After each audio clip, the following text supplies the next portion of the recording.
Hoje a presença é do professor e economista Guilherme Pereira. Guilherme, eu gostaria de dar uma rebobinada aí nas suas titulações, na sua experiência profissional, antes da gente entrar propriamente no tema da nossa conversa. Você tem uma formação em economia, Sim, professor universitário. Então, eu fiz economia aqui na Universidade Federal do Espírito Santo, fiz os créditos de mestrado na USP, depois, mais tarde, eu fiz doutorado na Unicamp. Com relação à parte profissional, eu fui economista do Bandes, depois tive uma tentativa de ser empreendedor, não deu muito certo, mas eu nunca deixei de ser professor, né? Eu fiz o concurso em 1971 e fiquei até me aposentar lá. Depois eu tive uma passagem pelo setor público como executivo. Aí eu fui presidente do Instituto Jones, fui secretário de Ciência e Tecnologia, fui secretário de Planejamento e no Ministério de Ciência e Tecnologia, onde trabalhei também, eu fui secretário nacional de Desenvolvimento Tecnológico e Inovação. Esse breve, curto período como empreendedor chegou a plantar no seu coração uma certa empatia com os empreendedores? Sim, Porque no Brasil são muito maltratados. Não, mas eu gostava muito da ideia. Eu fiz um negócio que foi novo em Vitória na época, que era uma cozinha industrial que não tinha aqui. Eu cheguei a produzir 5.000 refeições por dia. Mas eu acho que eu não sou competente mesmo para gerir o negócio. Quando ele chegou nesse tamanho, eu cheguei à conclusão que eu tinha que vender, porque eu não ia dar conta. Aí vendi. Guilherme, você é um professor, você é um economista reconhecido aqui no Espírito Santo por força das suas titulações e participação em várias entidades representativas. E você tem um posicionamento que é o que te traz hoje para nós conversarmos, que você está meio na contramão do senso comum de muita gente, inclusive colega seu economista, de que a questão do ajuste fiscal do Estado é um fim em si mesmo. Na verdade, eu tenho um certo incômodo de ouvir essa colocação assim, não, nós temos que eliminar o déficit para que a economia volte a crescer. Ou então, nós temos que fazer investimento só com recursos próprios. Então, particularmente no caso do Espírito Santo, nós tivemos a década de 90 toda, e até agora mesmo, até agora mesmo, mas 2015, 2013, teve alguns momentos, 2014, teve alguns momentos que o tema das finanças, do déficit, do investimento com recursos próprios, ele dominou completamente o debate. No caso do Espírito Santo, esse tema e o tema do Fundap, de como salvar o Fundap, como manter isso, como manter incentivo fiscal, como defender isso em relação... Esses dois temas ocuparam a energia dos nossos governantes, que praticamente abandonaram os outros temas que realmente são importantes para a população, como saúde. Não abandonaram, mas desfocaram. Esses temas ficaram em segundo plano e não mereceram a atenção que deveria merecer. Aliás, eu acho que isso acontece até hoje. ênfase no equilíbrio da conta pública. Exatamente. E discutindo finanças, ter déficit, fazer investimento com recurso próprio, né? Então, eu acho que a gente precisa de rever esses conceitos, entendeu? E o indicador principal que se usa aí é a ideia de déficit e uma ideia de que o Estado tem que ter superávit. E é uma ideia assim, que o Estado precisa otimizar o seu fluxo de caixa. E, na verdade, eu penso e defendo que o Estado, o setor público, o estadual ou federal, ele tem que otimizar o fluxo de entregas de serviços para a população. Que aí você começa a estabelecer uma... Mas uma coisa não condiciona a outra, não. Se ele melhorar o fluxo de caixa, ele está renunciando a fazer essa entrega, porque uma discussão que se coloca hoje entre as duas pessoas que dominam a polaridade política do Espírito Santo, Paulo Atung e Renato Casagrande, é isso. É de que um estaria fazendo a opção por não fazer entregas para obter o equilíbrio fiscal. Né? E a alternativa a isso seria fazer as entregas mesmo com o comprometimento do equilíbrio fiscal. Eu acho que assim, talvez valesse a pena a gente voltar um pouquinho para discutir a essência desses conceitos de déficit e superávit. Quer dizer, nós temos dois indicadores que são muito presentes aí no debate da imprensa do dia a dia. A ideia do déficit, que nós tomamos todas as receitas que o Estado tem, arrecada e todas as despesas, aí você tira a diferença chamada de déficit nominal, se for negativo, se a despesa for maior, ou superávit, se a receita for maior. Nos anos 80, na época do endividamento do terceiro mundo, a Banca Internacional, junto com os assessores do FMI, inventou um outro conceito que é chamado do primário, que é a ideia de você retirar antes as despesas financeiras e as amortizações, e o que sobra, que são os custeios dos serviços e as entregas à população, são os custeios da educação, da saúde, etc. Então, retira da receita, retira da despesa a questão chamadas receitas de capital e despesas de capital, quer dizer, pagamentos de juros, pagamento de amortização, e o que sobra tem que pagar os serviços que eu tenho que entregar para a população. Né? Isso passou, então, esse conceito que passou a ser chamado déficit primário ou superávit primário, é uma ideia o seguinte: a banca já retirou antes a sua receita, quer dizer, que a despesa financeira no setor público é receita para o rentista, para o banco é receita. Então, assim, esse conceito que ficou presente na discussão do dia a dia, ele, na verdade, ele cumpre uma função específica. Que é primeiro o seguinte: esconder qual é, aqui no caso brasileiro, por exemplo, por muitos anos. O tamanho do tanto de dinheiro que dá o banco. Que dá o banco. Então, na hora de cortar as despesas, isso já não está aparecendo no déficit primário. Então, eu acho primeiro o seguinte: eu acho que temos que abandonar a discussão e não tratar dessa ideia de déficit primário. Nós temos que discutir sempre baseado no indicador de déficit ou superávit nominal. A presença hoje é do economista Guilherme Pereira. A gente volta já.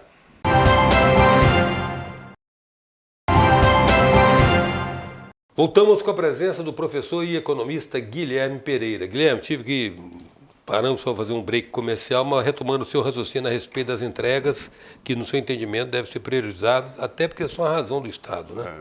A razão de ser do Estado, são fazer tais entregas. Então, essa palavrinha sua é muito interessante. Eu acho que a razão do Estado, a razão do setor público é gastar toda a receita de impostos que ele recebe. Eu acho que ele não tem que ter superávit no final do ano e guardar, porque você aí está guardando dinheiro para quê? Para gerações futuras? Porque não faz o investimento logo agora. Entendeu? Então, acho que ele não tem superávit, não deve ter superávit. Déficit, eu acho que pode ter, porque se existe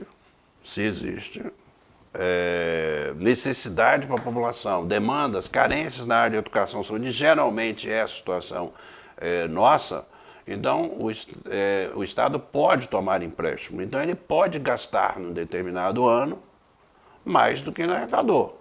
Eu acho que ele não deve gastar menos, porque se ele gastar menos, ele não está maximizando o fluxo de entregas. Ele tem que gastar mais. Ele pode gastar mais tomando empréstimo. E o seu raciocínio... Desde que, obviamente, seja uma coisa feita de forma responsável. Não, pois é, esse é outro aspecto. Eu quero te colocar o seguinte. Primeiro, uma premissa que você está colocando aí é de que você, quando renuncia ao consumo presente para gastar no futuro, você vai estar privilegiando, beneficiando gerações futuras em detrimento do sacrifício da geração presente. Em detrimento da geração presente, sem nenhuma garantia de que a geração futura vai ser beneficiada. Porque se eu guardei dinheiro no futuro, quem me garante que eu farei... que no futuro farei a mesma estrada, a mesma escola, o mesmo hospital com o mesmo dinheiro que eu faço hoje. Uhum. E a outra coisa é a qualificação do gasto, né? Sim, que isso eu estou colocando como um pressuposto. Para o governo tudo é mais caro, né? Todo governo, estou colocando assim, que eu acho que é uma questão ética que tem que ser já dada como definida, que o governo é responsável. E os eleitores escolheram o governante responsável. Né? Não está Então, comprando, se mais, o governante não tá comprando mais caro. não está comprando mais caro, não está tá comprando desperdiçando. faturado, não está desperdiçando, não está comprando para jogar fora, né? Como pede, às vezes, validade de remédio, coisas assim. Não, ele é responsável. Então, se ele é responsável, o pressuposto que eu tenho é que ele tem que otimizar as entregas. Portanto, gastar tudo que arrecadou num determinado exercício. Isso se aplica, Pode inclusive... até gastar um pouco mais tomando empréstimo. Sim, entendi. Ou seja, completar o que ele precisa despender contratando empréstimo. Exatamente. Mas a realidade é distinta para Estado e Brasil, né Guilherme? Sim, eu acho, eu estou aqui fazendo um raciocínio também, no geral, pensando no governos, no setor público de uma maneira geral, mas é conveniente a gente ter presente que no caso de governos nacionais, a interpretação dessa discussão pode ser um pouquinho diferente desses conceitos, porque o governo nacional ele tem responsabilidade com política econômica. Então, a política fiscal, por exemplo, o gasto público tem interferência nas outras políticas, na cambial, na monetária, na inflação, nos preços. Então, assim, a discussão para um governo nacional, ou melhor, a orientação de política que eu estou dizendo aqui para o governo nacional, ela pode ser um pouco diferente. Por exemplo, no governo nacional, é importante ele ter um gasto que ele tenha também uma perspectiva da política econômica que ele precisa fazer no momento. Por exemplo, em determinados momentos que a economia, o setor privado, por exemplo, não está investindo e a economia que nós vivemos só funciona quando há investimento. O investimento pode ser público, pode ser privado. Mas se por alguma maneira o investimento privado está mais lento, está mais devagar, está mais escasso, então cabe ao setor público cumprir esse papel. Então, neste caso, um déficit público é muito bem-vindo. Okay? O que não é possível fazer é uma política de um déficit público permanente e constante. Aqui no estado do Espírito Santo, nós passamos toda a década de 90 com déficit. O primeiro superávit nosso foi em 2001, né, depois de muitos anos aí de tentativas de acerto. Então, assim, o que não dá é para você ficar em déficit permanente e de forma responsável, comprometendo uma parte muito grande da receita. Esse raciocínio seu se aplica, inclusive essa provisão que se cogita fazer com os fundos de infraestrutura e fundo soberano, que seriam nutridos ou supridos pelas receitas ocasionais de royalties? Eu acho que sim. Eu acho que para um governo estadual, para um governo não faz muito sentido eu manter um fundo para gastar no futuro, beneficiar gerações futuras e tal, etc. Eu acho que isso não faz muito sentido, porque eu acho que o governo tem que fazer as entregas agora, tem o dinheiro para fazer o investimento agora. Eu acho, esse raciocínio eu faço um pouquinho uma pequena ressalva aí, porque essas mudanças climáticas têm provocado acidentes, né, muito graves, com grande destruição, como a gente viveu no Espírito Santo agora. A gente viveu em 2011, viveu em 2013, estamos vivendo agora de novo. Então tem uma realidade nova aí que diz respeito a esse fato, que talvez valesse a pena você ter um fundo, provisão. Apesar dos orçamentos anuais já terem lá uma contingência, uma reserva de contingência, eu acho que talvez pudesse ter um fundo para atender emergências e aí sim, com flexibilização de normas para aplicação, etc., para que fosse usado nessas situações de emergência. Mas fora isso, eu não vejo realmente fazer sentido você deixar de atender a geração presente para fazer um investimento no futuro. Guilherme, encerrando, você está muito acompanhado nessa tese? Ou você está igual Robinson Crusoe, numa ilha sem sexta-feira? Olha só, de uma maneira geral, as pessoas depois que aposentam ficam mais à vontade. Mais livres. Mais livre, né? Com mais informação também, talvez com mais experiência para, às vezes, colocar teses que precisam ser colocadas para que as pessoas reflitam. Eu acho que a gente não pode, mesmo que eu não esteja certo, é bom É bom ser dissonante. É bom ser dissonante para chamar a atenção, para as pessoas pensarem. Eu acho que a gente aceita a tese muito facilmente. Por exemplo, no caso do governo federal, no caso do debate nacional, a gente fala assim, não, tem que acabar o déficit para a economia voltar a crescer. E aí corta o gasto público, corta o gasto público. Quando você corta o gasto público, você não vai fazer a economia crescer. Pelo contrário, ela vai encolher. E se ela encolhe, o governo pede receita. Se ele pede receita, ele aumenta o déficit. Pelo menos desde 1936, com a teoria geral do emprego, do juro do dinheiro, se sabe disso, né? Pois é, eu acho que sempre soube.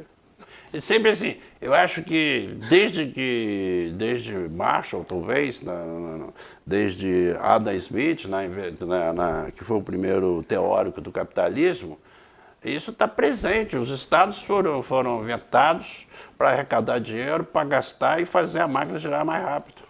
Quero agradecer, Guilherme, sua presença aqui de novo, novamente contribuindo para ajudar nessa conscientização de alguns fundamentos da nossa economia. Muito grato. Okay. Obrigado a você. A presença do economista e professor Guilherme Pereira. Até já.